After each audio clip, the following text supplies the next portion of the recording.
You set an alarm last night, you probably hit snooze. Then you dragged yourself out of bed, checked your phone, made coffee and started scrolling. You ate something fast, you rushed somewhere. And somewhere between your third meeting and your second coffee, you wondered, is this really what humans are supposed to be doing? Here's the thing, you're right to wonder. Because for 99% of human history, your ancestors woke up to a world with no alarms, no schedules, no email, no commutes. And what they did with their time is so different from what you do today that it might change how you see every hour of your life. The real answer is far stranger than you expect. Let's go back. Not a few centuries, not even a few thousand years. We're going back 300,000 years to the early Homo sapiens walking across the African savanna. These were anatomically modern humans.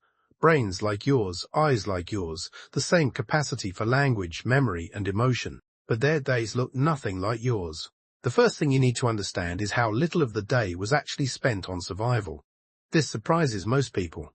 The popular image of the ancient human is one of desperate, constant struggle, hunting all day, fighting predators, barely scraping by. But that image is almost entirely wrong.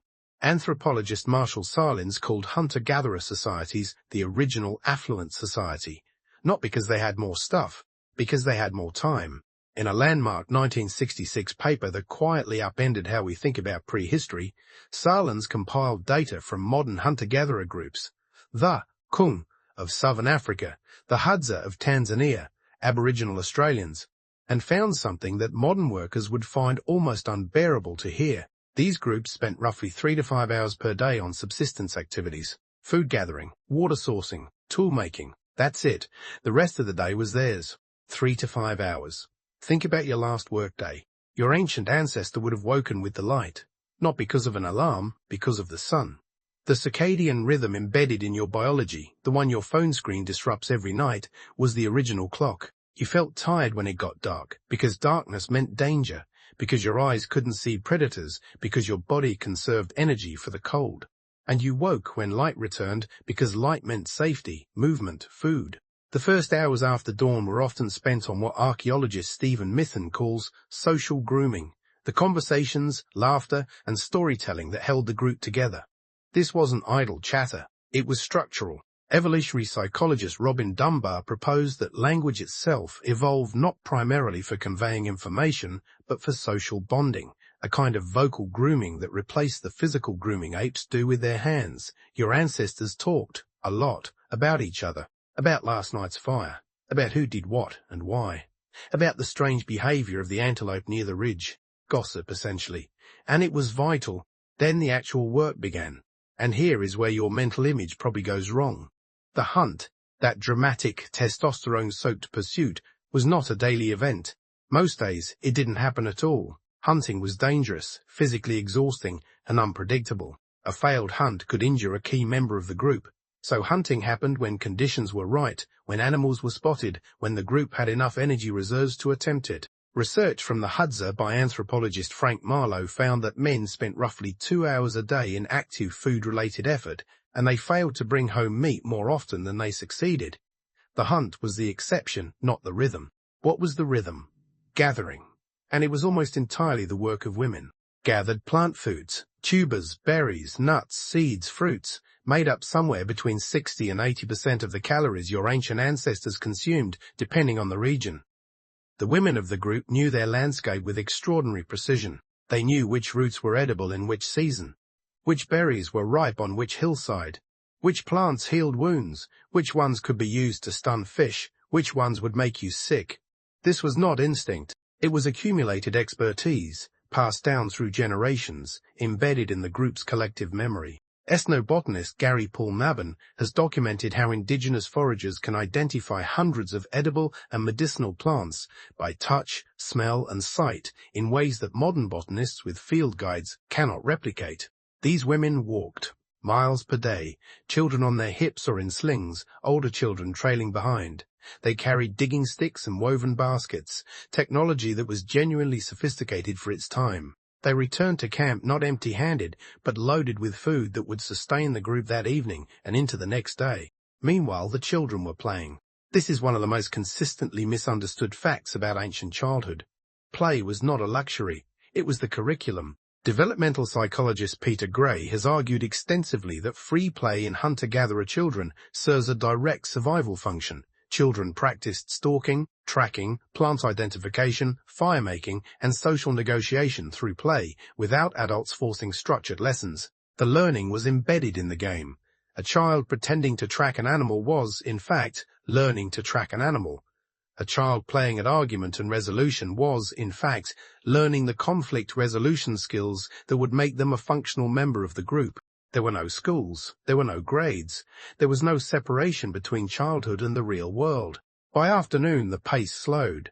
Food was prepared, roasted, dried, pounded. Tools were repaired or made. Blades were knapped from flint with a precision that took years to master. Hides were scraped and softened. Baskets were woven. These were not assembly line tasks. They were skilled crafts. And they were social. You made your tools beside the people you'd known your whole life. Talking, laughing, teaching. Then came the fire. The evening fire is perhaps the most human thing that has ever existed. Richard Wrangham, a primatologist at Harvard, has argued that cooking itself was the cognitive accelerant that made modern human brains possible, that the caloric efficiency of cooked food freed up energy that was redirected into brain development. But the fire did something else too. It extended the day, it pushed back the darkness, and it created a protected social space that had never existed before in the animal world. Anthropologist Polly Wiesner spent decades studying the Kung, and published a 2014 study analyzing what people actually talked about around fires at night versus during the day. The findings were striking. Daytime conversation was dominated by practical matters, food, resources, complaints. But nighttime, by firelight, the conversation shifted almost entirely to stories, myths, explanations of the world, tales of distant relatives and distant lands, songs, ritual, the contents of the human imagination given voice in the dark. This is where religion came from. This is where art came from. This is where the hero's journey was born, around a fire, in the dark, with the stars overhead and the predators held back by light. You still do this.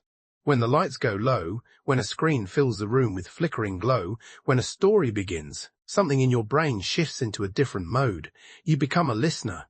You become part of something larger than your immediate day. That pull you feel toward a great story at night, that's 300,000 years of evolution telling you it's time to sit by the fire. Sleep came quickly after, and it was not the 8-hour consolidated block your doctor recommends. Research by anthropologist Jerome Siegel, who studied sleep patterns in the Hadza, the San of the Kalahari, and the Tsimane of Bolivia, found that these groups naturally sleep in shorter sessions, often waking in the night, lying still for a time, then sleeping again. The segmented sleep pattern that insomnia researchers call a disorder was, in the ancestral environment, simply normal. If you wake at 3 a.m. and lie still for an hour before falling back asleep, your body is not broken. Your body is ancient. So what did your ancestors actually do all day? They talked, they walked, they gathered and made things with their hands. They played, they told stories by firelight. They slept in patterns. The modern world calls disordered, but evolution calls calibrated. And here is the counterintuitive twist that changes everything.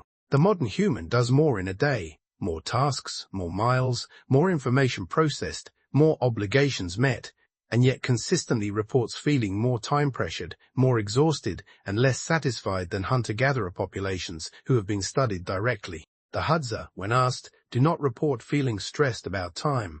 The concept barely translates. What changed is not your biology.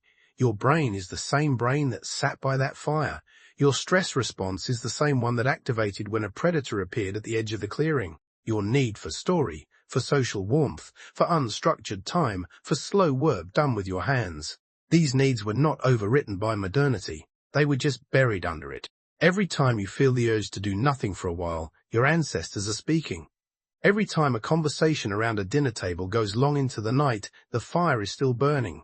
Every time a child plays without being taught, evolution is working exactly as designed. You set an alarm this morning, you hit snooze, and somewhere in that half second between sleep and waking, before the phone lit up and the day began, you were exactly what you have always been. An animal with a big brain, lying in the dark, waiting for the light.